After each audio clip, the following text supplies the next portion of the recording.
Hello, good morning. नया दिन, नई शुरुआत। और आज की शुरुआत में हम करने वाले हैं जो डॉक्यूमेंट्स आपको चाहिए स्पाउस वीज़ा के लिए, डिपेंडेंट वीज़ा के लिए या फिर स्पाउस ओपन वर्क परमिट के लिए, सारा कुछ सेम ही है। एक्चुअली ये वीडियो लेट क्यों आ रहा है उसका एक रीज़न है, क्योंकि मेरा वीज़ा ऑलरेडी आ गया। आपने अगर आप नए हो तो आपको पता नहीं है, पुराने हैं तो उनको पता है कि मेरा वीज़ा आ गया और मैं 27 को ट्रैवल कर रहा हूँ कनाडा, ठीक है। तो वीज़ा आने के बाद ही सही टाइम रहता है कि आपको डॉक्यूमेंट्स के बारे में डिटेल में इंफॉर्मेशन दी जाए, क्योंकि क्या है कि वीज़ा आने के पहले मैं अगर कुछ वीडियो बनाता हूँ तो वो वैलिडेट नहीं होता है। तो चलिए शुरुआत करते हैं आज की वीडियो की। और आपको वीडियो इंफॉर्मेटिव लगे तो फिर लाइक कीजिए, शेयर कीजिए एंड चैनल को सब्सक्राइब कर दीजिए। चलो, तो चलिए स्टार्ट करते हैं। और पहले स्टार्ट करने से पहले मैं आपको ये चीज़ बताना चाहूँगा कि ये मेरे प्रोफाइल के हिसाब से मैं आपको बता रहा हूँ, इसमें प्लस या माइनस डॉक्यूमेंट हो सकते हैं आपकी प्रोफाइल के अकॉर्डिंग। तो ये मत मान लेना कि यही डॉक्यूमेंट चाहिए। अगर आपका एजेंट आपको और कोई डॉक्यूमेंट रिक्वेस्ट करता है तो प्लीज़ उसको टाइम पे वो डॉक्यूमेंट सबमिट कीजिए, ठीक है। तो चलिए, मैं बार बार नीचे इसलिए देख रहा हूँ क्योंकि मैंने सारा कुछ डिटेल में लिखा हुआ है यहाँ पे। और डॉक्यूमेंट का लिस्ट आपको डिस्क्रिप्शन बॉक्स में मिल जाएगा, तो उसका टेंशन मत लेना, पूरा लिस्ट आपको मैं दे दूंगा। तो चलिए स्टार्ट करते हैं। पहला रहता है पासपोर्ट। अपना जो पासपोर्ट रहता है वो, उसमें एक चीज़ आप ये मैंडेटरी नहीं है लेकिन आप करवा लो तो अच्छा है कि आपका स्पाउस का नेम, आपका हस्बैंड या वाइफ जो भी कनाडा में है, उसका नाम आपके पासपोर्ट में होना चाहिए। दूसरा आता है 10th और 12th की मार्कशीट। थर्ड आता है बीई, डिप्लोमा, एमई, मास्टर जो भी किया है आपने उसका सर्टिफिकेट आता है। उसका अगर आपके पास उसकी मार्कशीट्स हैं तो वो भी आप सबमिट कर सकते हो। मैंडेटरी नहीं है वैसे। करंट जॉब का जो आप जॉब कर रहे हो उसका रोल्स एंड रिस्पॉन्सिबिलिटी का एक लेटर आता है, वो आप अपनी कंपनी को बोलोगे तो वो आपको लिख के देंगे कि आप क्या काम कर रहे हो और आपकी रिस्पॉन्सिबिलिटी आपकी कंपनी में क्या क्या है। तो वो लेटर चाहिए। और एक्सपीरियंस लेटर ऐसा रहता है कि कई सारी कंपनी रहती है जो एक्सपीरियंस लेटर देती है कि आपने ज्वाइन किया तब से अभी तक का। तो वो भी आप रिक्वेस्ट कर सकते हो अगर मिलता है, तो मुझे मिला था तो वो चीज़। तो फिफ्थ रहता है हमारा एक्सपीरियंस लेटर, जो कि आपकी प्रीवियस कंपनी में जो जितने भी काम किए हैं आपने, जितनी भी कंपनी में काम किया है उसका एक्सपीरियंस लेटर चाहिए। अगर नहीं मिल रहा है तो वो मैंडेटरी नहीं है, लेकिन एक या दो कंपनी का आपके पास होना चाहिए। और मेरे पास एक कंपनी का नहीं था जिसमें मैंने नोटिस पीरियड नहीं दिया था। और सिक्स रहता है अपना अपडेटेड रिज्यूम। सेवन रहता है फोटोग्राफ, पासपोर्ट साइज फोटोग्राफ, उसका डिजिटल कॉपी चाहिए, स्कैन वाला नहीं। आप जहाँ पे फोटो जाओगे स्टूडियो में तो उसको बोलना कि आपको डिजिटल कॉपी भी दे उसकी। एट रहता है आपकी सैलरी स्लिप लास्ट 4 मंथ की। ये मैंडेटरी नहीं है, अगर आपकी कंपनी आपको प्रोवाइड करती है तो वेल एंड गुड, नहीं करती है तो चलेगा, मैंने नहीं सबमिट किया था ये। नाइन्थ है आपका स्पाउस एनरोलमेंट लेटर। तो ये क्या रहता है कि आपके जो आपकी स्पाउस, मेरी वाइफ जैसे कि वहाँ पे है स्टडी परमिट पे, तो कॉनेस्टोगा में क्या है, उनकी जो वेबसाइट है वहाँ पे आपको स्टूडेंट लॉगिन में जाओगे, वहाँ पे एनरोलमेंट लेटर आपको मिल जाएगा उसी डेट का। जब आप अप्लाई कर रहे हो आपकी फाइल, उसके एक हफ्ते या 2 दिन, 2-3 दिन पहले ही आप उसको प्रिंट करना, क्योंकि उस पे डेट मेंशन रहती है, ठीक है।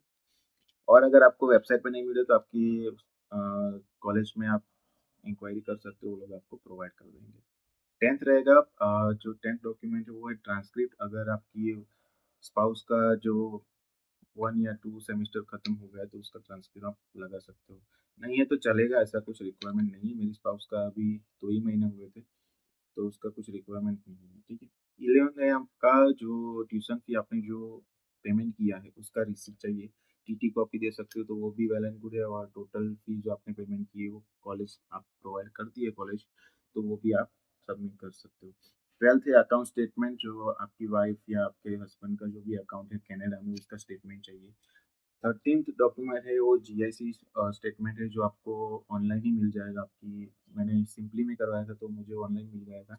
सीआईबीसी में या फिर किसी भी बैंक में आपको स्टेटमेंट वो प्रोवाइड कर देंगे उस टाइम पे। 14 डॉक्यूमेंट है आपका स्टडी परमिट, आपका नहीं, सॉरी, आपके स्पाउस का स्टडी परमिट। 15 है आपके स्पाउस का पे स्टब। पे स्टब यानी कि हमारे यहाँ पे सैलरी स्लिप बोलते हैं, वहाँ पे पे स्टब बोलते हैं। तो वो अगर मिलता है तो ठीक है, मेरे केस में नहीं दिया था तो नहीं है तो चलेगा, इतना टेंशन मत लेना। 16 डॉक्यूमेंट है मेडिकल। आपका मेडिकल तो ऑब्वियसली आपको सबमिट करना ही पड़ेगा। फिर है मैरिज प्रूफ की बात करते हैं। मैरिज प्रूफ में पहला तो आपका मैरिज सर्टिफिकेट रहेगा। दूसरा मैरिज सर्टिफिकेट आपका किसी भी डेट का आपका चलेगा। नाम, मैरिज सर्टिफिकेट में ऐसा कंपलसरी नहीं है कि जो पासपोर्ट में नाम, वैसे क्या होता है कि वो आप बाद में बात करेंगे, वो पूरा डिटेल में वीडियो बनाना पड़ेगा। तो सेकंड है अपना जो फ़ोटो प्रूफ रहते हैं, यानी कि मैरिज के फ़ोटोज़, हल्दी, फेरा, बारात, विदाई ऐसे फ़ोटो रहते हैं, तो आपको सबमिट करने पड़ते हैं। थर्ड है एंगेजमेंट फ़ोटो, यानी कि रिंग सेरेमनी आपकी हुई है तो उसके फ़ोटोज़, नहीं है तो चलेगा। मेरे केस में मेरे पास थे तो मैंने सबमिट किए थे। फोर्थ डॉक्यूमेंट है बिल्स, यानी कि आपके मैरिज में जो भी खर्चा हुआ इसको बिल है आपके पास, आपने कोई गिफ्ट दिया आपके स्पाउस को वो, और कोई भी बिल्स आपके पास है अगर, तो वो नहीं है तो चलेगा, ऐसा कुछ कंपलसरी नहीं है। फिफ्थ डॉक्यूमेंट है प्रूफ, जो फिफ्थ, सिक्स एंड सेवन, ये जो डॉक्यूमेंट्स है वो एसओपीज है। पहली है जो प्रूफ ऑफ रिलेशनशिप, उसमें आपको मेंशन करना रहता है कि आप आपका एंगेजमेंट, सॉरी, आपका मैरिज कैसे हुआ, अरेंज मैरिज है, लव मैरिज है, आप पहली बार कब मिले थे, किसने मिलवाया था आपको, आपकी डेट कब फाइनल हुई थी, आपने मैरिज कब किया, कैसे किया, वो सब आपको relation, proof of relationship SOP रहती है। उसमें आपको इन डिटेल में आपको फ़ील करना है, वो आपको ही पेमेंट एसओपी बनानी पड़ेगी, क्योंकि आपका जो स्टोरी है वो आपको ही पता है अच्छे से। और जो 6 डॉक्यूमेंट है प्रूफ ऑफ ट्रैवल, यानी कि आप ट्रैवल क्यों कर रहे हो कनाडा में। उसमें ये आएगा कि आपका स्पाउस है उसको होम सिकनेस है या फिर उसको स्टडी में फ़ोकस करना है, तो उसका जो खर्चा है वो आप जाके उसको मैनेज करोगे। वो सब आपको लिखना है। 7th है SOP, sorry, spouse open work permit request. ये जो एसओपी रहती है वो आप भी लिख सकते हो या फिर आपके स्पाउस को भी बोल सकते हो लिख सकते हो। ये एसओपी में बेसिकली ये रहता है कि आप आपके स्पाउस को आपको वहाँ पे क्यों बुलाना है। समझ गए? SOP, sorry, spouse open work permit request, उसका एसओपी आता है कि इसमें मेंशन रहता है कि आपके स्पाउस को आपकी ज़रूरत वहाँ पे क्यों है, उसका आपको डिटेल में लिखना है, ठीक है? वो एसओपी में फॉर्मेट यहाँ पे नहीं दे सकता, क्योंकि जिसने मुझे प्रोवाइड किया था उसके कुछ प्राइवेसी रूल्स है इसके। आप गूगल पे सर्च करो, आपको काफ़ी सारी एसओपी मिल जाएगी, उस हिसाब से आप लिख सकते हो।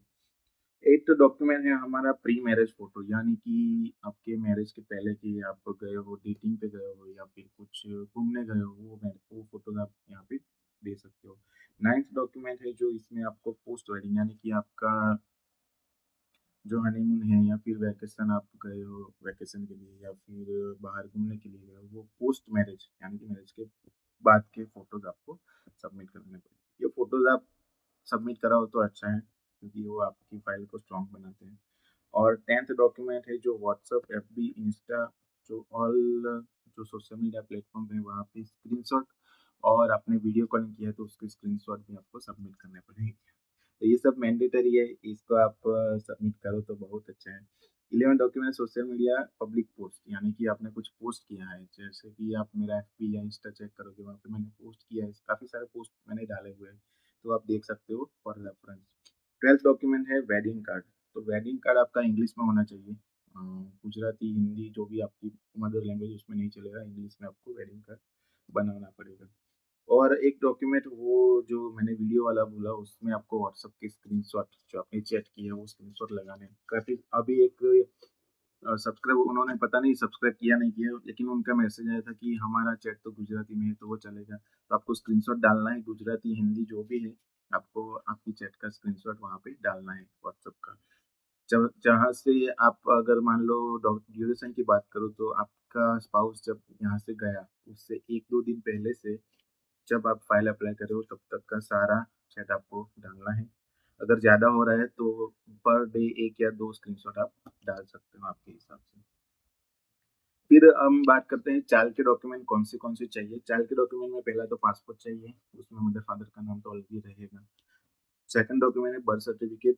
थर्ड है फोटोग्राफ डिजिटल कॉपी, जैसे मैंने पहले बताया। और फोर्थ, अगर आपका चाइल्ड एजुकेशन, आपका चाइल्ड अगर स्कूल में है या फिर नर्सरी में है तो वो एजुकेशन सर्टिफिकेट उसके चाहिए। फिर अभी बात करते हैं फाइनेंशियल डॉक्यूमेंट जो आपको चाहिए। ये फाइनेंशियल डॉक्यूमेंट जो ये है, इसमें से काफ़ी सारे डॉक्यूमेंट ये, तो फाइनेंशियल डॉक्यूमेंट सारे के सारे मैंडेटरी है, लेकिन 1-2 डॉक्यूमेंट्स है जो आपका नहीं है तो चलेगा, मैं आपको बता दूँगा। फर्स्ट रहता है अपना सीए समरी। सीए समरी में क्या रहता है कि आपकी जो भी प्रॉपर्टी है, मान लो कि आपका घर है, गाड़ी है, टू व्हीलर है, फोर व्हीलर है, आपका बैंक स्टेटमेंट, म्यूचुअल फंड, सारा का सारा इंक्लूड करके आपको सीए समरी वो आपको सीए को पूछना पड़ेगा, उनको पता रहता है कि सीए समरी कैसे बनाते हैं। और सेकंड रहता है आईटीआर, आपका लास्ट 2 आईटीआर एक्नॉलेजमेंट उसका रिसिप्ट रहता है, वो नहीं है तो चलेगा, मेरे केस में मेरे पास आईटीआर रिटर्न नहीं था। और थर्ड है बैंक सर्टिफिकेट, जो भी आप अमाउंट शो कर रहे हैं, यानी कि मेरे केस में मैंने 12 लाख शो किया था मेरे बैंक में, तो उसका स्टेटमेंट उसका सर्टिफिकेट आपको बनवाना पड़ेगा। फोर्थ है अपना बैंक स्टेटमेंट, जो भी लास्ट 6 मंथ का स्टेटमेंट रहेगा वो चाहिए। फिफ्थ है अपना जॉइंट अकाउंट स्टेटमेंट, आपका जॉइंट अकाउंट होना चाहिए। मैंडेटरी नहीं है लेकिन होता है तो बहुत बढ़िया, हमारे पास था जॉइंट अकाउंट। उसका स्टेटमेंट और उसका पासबुक चाहिए आपको, जिसमें आपके दोनों के फोटो रहेंगे और उस पे स्टैंप रहेगा बैंक का। उसके बाद आता है 6 डॉक्यूमेंट, जो आपके पेरेंट अगर एम्प्लॉय है तो गवर्नमेंट एम्प्लॉय या प्राइवेट एम्प्लॉय जो भी है, तो उनका पीपीएफ, पीएफ और जीपीएफ, उसका सारा स्टेटमेंट चाहिए, वो आपको देना पड़ेगा। 7 डॉक्यूमेंट है जिसमें आपका डीमेट अकाउंट में आपके जितने भी शेयर है उसका स्टेटमेंट, म्यूचुअल फंड का स्टेटमेंट वो रहेगा। 8 डॉक्यूमेंट है जिसमें आपकी एफडी है उसका सर्टिफिकेट आपको डालना पड़ेगा। 9th है आपका एलआईसी का सरेंडर वैल्यू। और 10th है आपका एफिडेविट ऑफ सपोर्ट, यानी कि आपके मदर फादर का एफिडेविट चाहिए कि आपके मदर फादर आपको सपोर्ट कर रहे हैं सारी की सारी जो प्रोसेस है उसके लिए, आपको फाइनेंशियली या फिर जो भी है, आपको लॉयर को आप बोलोगे तो उनको पता रहता है। 11 डॉक्यूमेंट है गिफ्ट डीड, यानी कि मुझे मेरे फादर ने 12 लाख रुपए दिए थे, तो उसका गिफ्ट डीड मैंने बनवाया था, कि जिसमें मेरे फादर का एफिडेविट रहता है कि मैंने मेरे सन को वहाँ पे जाने के लिए इतना अमाउंट दिया है एज ए गिफ्ट। तो ये जो बैलेंस सर्टिफिकेट है ना, उसको उसमें काफ़ी सारे लोगों को ये कन्फ्यूज़न रहता है कि कितना पुराना चाहिए। तो मेरा अराउंड 1 मंथ पुराना था जब मैंने पैसे ट्रांसफ़र किए थे 1 मंथ पहले। उससे उसके बाद जब मैंने फ़ाइल रखी थी उसके 1 या 2 दिन पहले मैंने बैलेंस सर्टिफिकेट बनवाया था, ठीक है? तो ये आप ध्यान में रखना। और लास्ट डॉक्यूमेंट है जो पेरेंट, अपने आपके पेरेंट जो अगर एम्प्लॉय है तो उनका फॉर्म 16 अगर मिल सके तो वेल एंड गुड, नहीं है तो फिर चलेगा। मेरे फादर का नहीं था तो मैंने नहीं दिया था, लेकिन मेरी मदर गवर्नमेंट टीचर है तो उनका था तो मैंने उन पर सबमिट किया था। तो ये सारे डॉक्यूमेंट्स है, ये आपको लिस्ट मिल जाएगा डिस्क्रिप्शन में। और अगर और कुछ डिटेल में चाहिए तो आप मुझे इंस्टा पे मैसेज कर सकते हो। अगर पॉसिबल होगा तो मैं उसका फॉर्मेट या फिर रेफरेंस के लिए कुछ डॉक्यूमेंट आपको शेयर कर सकता हूँ। और एसओपी नहीं शेयर कर सकता मैं, क्योंकि वो प्राइवेसी रीज़न की वजह से। तो वो कुछ रूल्स हैं जो जहाँ से मैंने अप्लाई किया था, आपको पता ही है। तो एसओपी वो मैं नहीं दे सकता। बाकी सारे डॉक्यूमेंट मेरे खुद के हैं, मान लो सीए रिपोर्ट है, बैलेंस सर्टिफिकेट, वो सब आपको मैं प्रोवाइड कर सकता हूँ। और वीडियो अच्छा लगे तो लाइक कीजिए, शेयर कीजिए और आपका प्यार कमेंट में बरसा सकता हूँ। मिलते हैं नेक्स्ट वीडियो में। Take care.